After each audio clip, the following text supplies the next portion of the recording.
أعوذ بال أعوذ بالله من الشيطان الرجيم. بسم الله الرحمن الرحيم.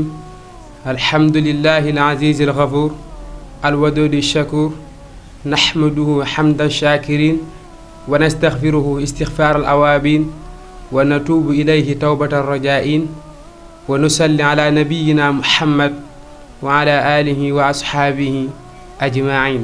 أما بعد، mooy gannaaw bi ñu sant yàlla julli si yonentam ba sallallahu alayhi wa sallam te nag ñëw yéen ci xikmati yow buñ baaxoo di ànd ak yéen te nag ñu ñëw yéen ci xadis bi nga xam ne Seydina Muhammad dafay wax xewal yi nga xam ne day xew biir aljanna waa aljanna.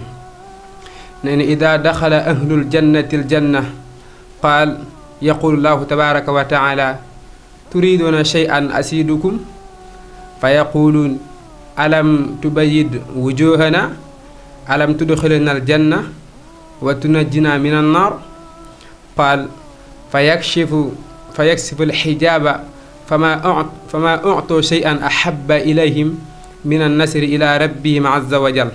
Seydina Muhammad nee na waa aljanna bu ñu duggee aljanna yàlla suñu borom daleen di wax ne turiduuna shay'an asidukum, ndax bëgguleen ma dolli leen dara ci xéwal yi di ñëw. ñu ne ko alam tubayyid wujuhana, ndax leeraloo ci na xarakaam yi ba muy biir wi ni soxlaatuñ dara ke te nga dugal ñu aljana alam tudxilna jannata, xanaa dugaloon ñu aljana wa tunajjinaa mina naar, nga muccal ñi safara bayne. ndax bul fàtte ne waa safara ak waa aljanna dañuy wax sante ke rek yamul xiyaama, parce que yàlla mu ngi wax ci alquran wa naada asxaabal jannati asxaaba naar an qad wajadna maa waadana rabbuna xaqan fa hal wajadtum maa waada rabbukum xaqan. ñu réponse na xaaloo na am. waa aljanna ñooy wax waa safara neen ñun de lu ñu yàlla digaloon lu ñu yàlla dëxaloon gis nañ ko, yéen nag fa hal wajadtum maa waada rabbukum xaqan, ndax lu ñu yàlla dëxaloon ne de maanaam danañ leen ko def yéen waa safara gis ngeen ko.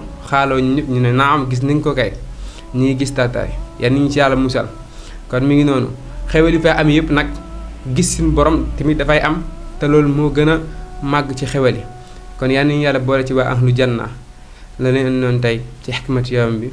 wasalaamu aleykum wa rahmatullah.